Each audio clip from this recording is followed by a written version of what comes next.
एक युवक ने शादी के कुछ साल बाद पिता से कहा कि वो विदेश जाकर व्यापार करना चाहता है। पिता ने उसकी मंजूरी दे दी। युवक अपने माँ बाप और गर्भवती पत्नी को छोड़कर व्यापार करने विदेश चला गया। उसने विदेश में कड़ी मेहनत की, धन कमाया और अमीर सेठ बन गया। लगभग 15 वर्ष धन कमाने में बीत गए तो उसे वापस लौटने की इच्छा हुई। पत्नी को पत्र लिखकर उसने आने की सूचना दी और जहाज में बैठ गया।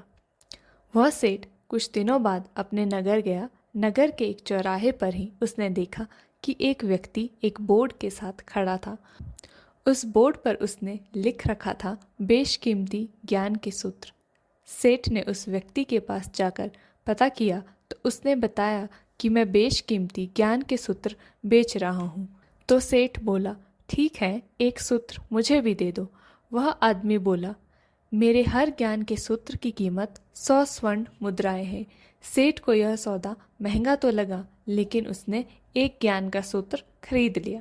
उस व्यक्ति ने सेठ को ज्ञान का सूत्र दिया, कोई भी कार्य करने से पहले 2 मिनट रुक कर सोच लेना।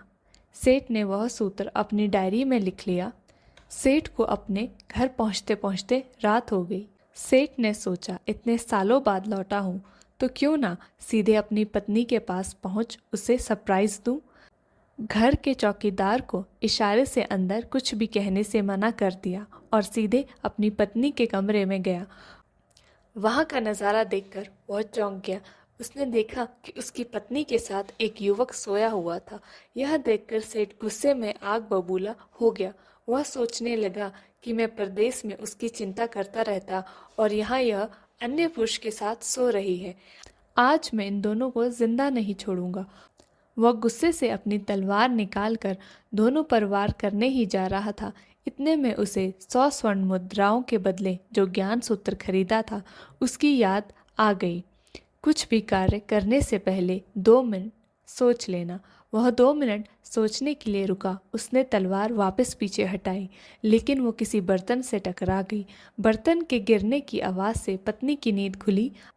आंखें खोलते ही उसने अपने सामने अपने पति को देख तो वो बहुत खुश हो गई और बोली, आपके बिना जीवन सूना सूना था। इंतज़ार में इतने वर्ष कैसे निकल गए मैं ही जानती हूँ। पत्नी ने इतना बोलकर पास सोए हुए युवक को उठाते हुए बोली, बेटा उठ जा, तेरे पिताजी आए हैं। युवक उठकर जैसे ही पिता को प्रणाम करने झुका तो माथे की पगड़ी सेठ के पैरों पर गिर गई। उसके लंबे बाल बिखर गए। सेठ की पत्नी ने कहा, यह आपकी बेटी है, इसके सम्मान को कोई आँच न आए, इसलिए मैंने इसे बचपन से ही पुत्र के समान पालन पोषण किया और संस्कार दिए हैं। यह सुनकर सेठ की आंखों से आंसू की धारा बह निकली। उसने पत्नी और बेटे को गले लगा लिया और सोचने लगा, यदि आज मैंने उस ज्ञान सूत्र पर अमल नहीं किया होता तो आवेश में आकर कितना अनर्थ हो जाता। मेरे हाथों से मेरा ही निर्दोष परिवार खत्म हो जाता। शिक्षा। दोस्तों, इस कहानी से यह शिक्षा मिलती है कि जल्दबाजी में आकर कोई निर्णय ना ले, क्योंकि जब हम आवेश में होते हैं तो हमें अच्छे बुरे का ख्याल नहीं रहता है। इसलिए गुस्सा होने की स्थिति में कोई भी निर्णय ना ले। कुछ देर रुकें और दिमाग ठंडा होने दें और फिर सोचें क्या सही है क्या गलत।